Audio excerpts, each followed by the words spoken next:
అందులోని ఈ 3 ఏళ్ళు ఢిల్లీ అక్కడ అంటే ఇక్కడ వచ్చే కాన్సిక్వెన్సెస్ అక్కడ ఉండి వాటిని మేనేజ్ చేస్తారా? ఎందుకు?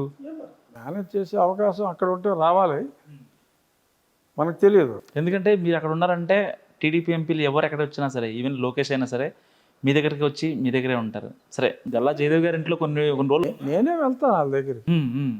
ఏంటి అసలు అంత బాండింగ్ ఏంటి? నేనే వెళ్తా, బాండింగ్ ఏముంది?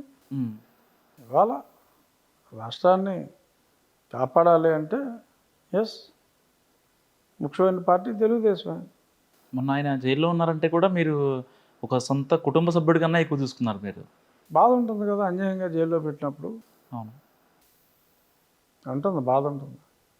అందులో అది పడ్డవాడిని. అందులోనే నేను అప్పుడు నన్ను అన్యాయంగా జైల్లో పెట్టినప్పుడు చంద్రబాబు నాయుడు గారు మరి చాలా ఇమీడియట్గా ఫస్ట్ ఆయనే స్పందించారు. నా కుటుంబ సభ్యులు అందరితోటి ఆయన ఫోన్లో మాట్లాడారు. ఒకసారి కాదు, ఎన్నోసార్లు మాట్లాడారు. కంగారు పడొద్దని చెప్పి వారిని సముదాయించారు. ఉంటుంది కదా విశ్వాసం అనేది.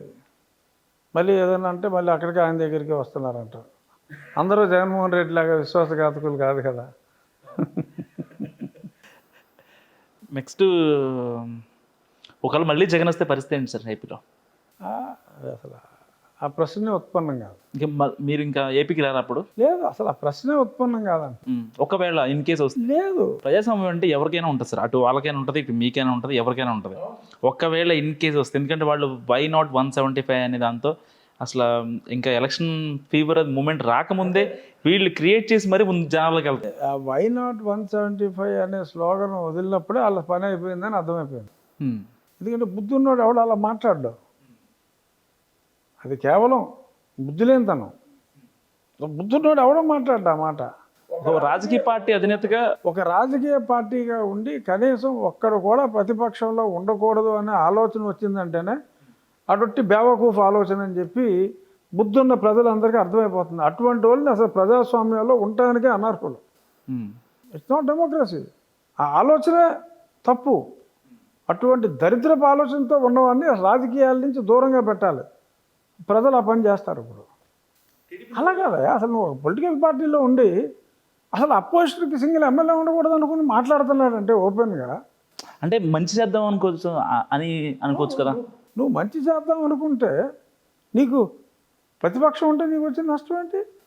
అంటే ప్రతిపక్షం లేకపోతే ఇంకొంచెం మంచి ఎక్స్ట్రా చేద్దాం. ఎలా చేస్తారు? మొత్తం ఆయన ఇప్పుడు ఎత్తేస్తున్నారు కదా, ఇసుకలో ఎత్తేస్తున్నారు, లిక్కర్లో ఎత్తేస్తున్నారు, క్వారీలో ఎత్తేస్తున్నారు.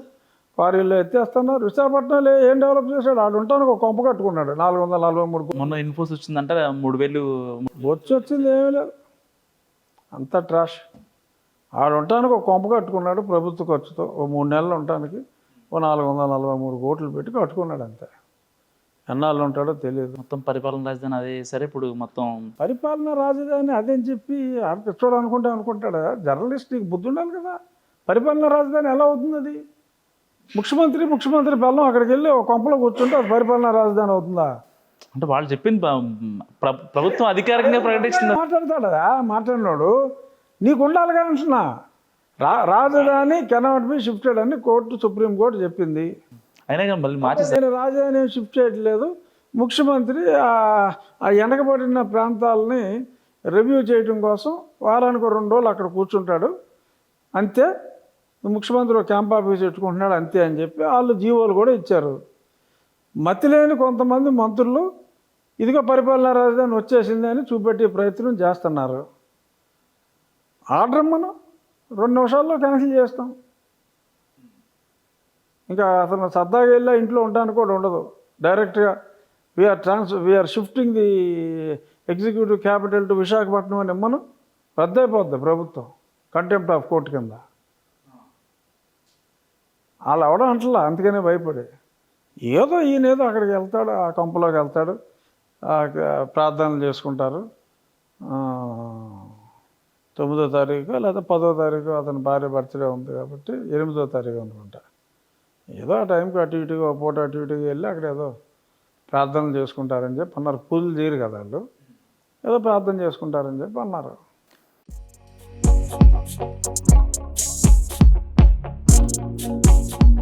Thank you.